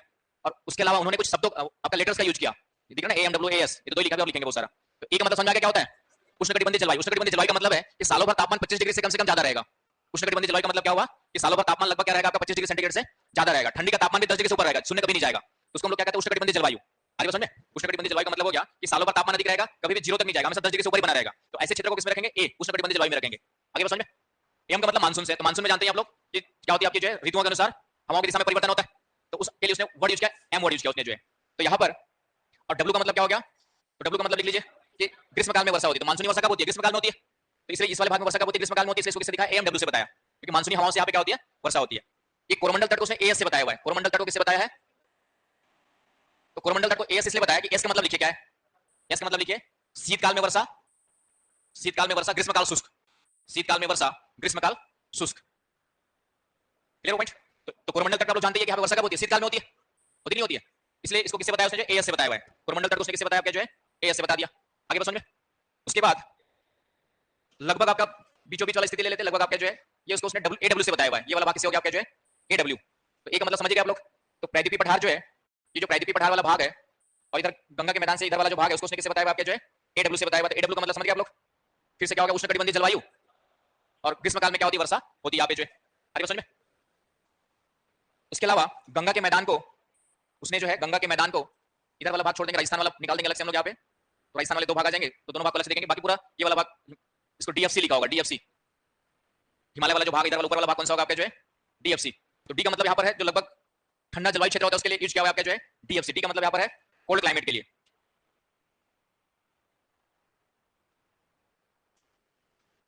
आपका कोल्ड क्लाइमेट। यह का मतलब यहाँ पर होता है कि वैसे तो यह का मतलब वर्ष भर वर्षा के लिए होता है, जहां पर सालों भर बारिश होती है। तो यहाँ पे क्या होता है कि पर्वतीय क्षेत्र तो थोड़ा बहुत इधर कभी कभी क्या होती है बारिश, कभी स्नोफॉल के रूप में कभी किस रूप में होते रहती है, तो उसके कंटेक्स्ट में यूज किया हुआ है। तो यह का मतलब वर्ष भर वर्षा के लिए यूज किया हुआ है। और सी का मतलब है आपका जो है आपका सी का जो मतलब है इसके लिए, ठीक है, एक पर्वतीय क्षेत्र हो गया आपका डी। और सी का मतलब एक होता है आपका जो है मध्यम तापमान। आपका जो है उसके कंटेक्स्ट में आपका ताप के संदर्भ में इसको यूज किया हुआ है। एक तो साल भर पर्वतीय क्षेत्र हो गया तो डी वाला वर्ड हो गया पर्वतीय कंटेक्स्ट में, और सी का मतलब आपका जो है मध्य तापमान के संदर्भ में। तो ये दो क्षेत्र इसने किसमें लिया हुआ है आपका जो है डीएफसी में लिया है, उत्तर हिमालय अरुणाचल प्रदेश वाला, उसके कंटेक्स्ट में यूज किया हुआ है। अब जाता है गंगा का मैदान, ये सीडब्ल्यूजी यूज किया हुआ है इसको। सीडब्ल्यूजी जी वर्ड गंगा के मैदान के लिए अलग से यूज किया उसने। जी वर्ड जो है ये गंगा के मैदान के लिए अलग से यूज किया हुआ है, सीडब्ल्यूजी करके जो है। नहीं अलग से आएगा, इसमें दो अलग से किया है, बीच में एडब्ल्यू। और ये सीडब्ल्यूजी आपका जो सीडब्ल्यूजी के कंटेक्स्ट में राजस्थान के लिए दो है आपका जो है एकदम किनारे वाला जो भाग है उसके लिए बीडब्ल्यू एचडब्ल्यू वर्ड यूज किया होगा, और ये वाला है उसके लिए बीएसएचडब्ल्यू। यहाँ पे यस आपका जो है ये वाला छोटा यस है, ये वाला कैपिटल और कैपिटल डब्ल्यू, ये वाला छोटा डब्ल्यू है। ये दोनों जो है छोटे स्मॉल डब्ल्यू है, याद रखिए ये वाला स्मॉल डब्ल्यू है, ये स्मॉल एस है, ये दोनों बड़े वाले हैं डब्ल्यू और एस। तो बड़े वाले जो डब्ल्यू है उसको वार्म क्लाइमेट गर्म क्लाइमेट के लिए यूज किया हुआ है,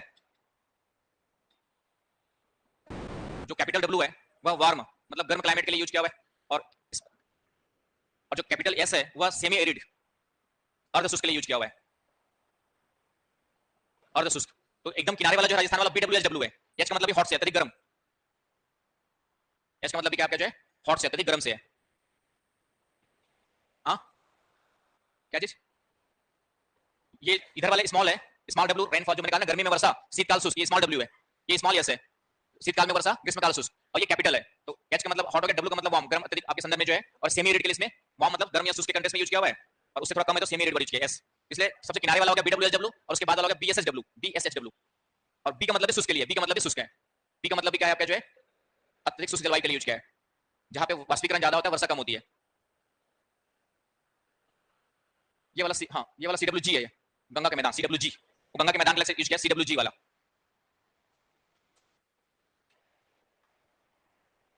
तो ये वैसे तुम्हारे कभी कभार पूछ देता है किसी एग्जाम में, इसलिए पूछ देता है कि एनसीईआरटी में दिया हुआ है ना? हाँ इसलिए पूछ देता है कि एनसीईआरटी में दिया हुआ है, अदरवाइज जीएस के जीएस में नहीं पूछना चाहिए, लेकिन क्योंकि एनसीईआरटी में क्लास में चार्ट बना के दे दिया है इसलिए कभी कभार पूछ देता है। क्लियर? तो ये वर्ड्स का एबीसीडी और इसमें भी याद रखने से आपका काम हो जाएगा। तो उससे थोड़ा सा क्वेश्चन आंसर कौन से क्षेत्र में कौन सा मिलता है आंसर निकालने के लिए आपके लिए सफिशिएंट है। Clear point? तो इसी का थोड़ा सा बिहार के संदर्भ में देख लेंगे कि बिहार में भी कौन कौन से पार्ट कौन सा लिया हुआ है। तो वो टोटल बिहार की जलवायु, बिहार की मिट्टी, आपका बिहार वाला पूरा चलेगा, बिहार की मिट्टी, बिहार की वनस्पति और बिहार की जलवायु, और बिहार की नदियों में तो वही निकलती कहां से गिरती है मुझे पढ़ाने की जरूरत है नहीं, अपवाद तंत्र तो ऐसे कुछ क्वेश्चन बनेगा तो देख लूंगा मैं। ठीक है, तो कल आपको पूरा बिहार का फिजिकल वाला कंप्लीट हो जाएगा, फिर आपका सोशल इकोनॉमिकल में आएंगे,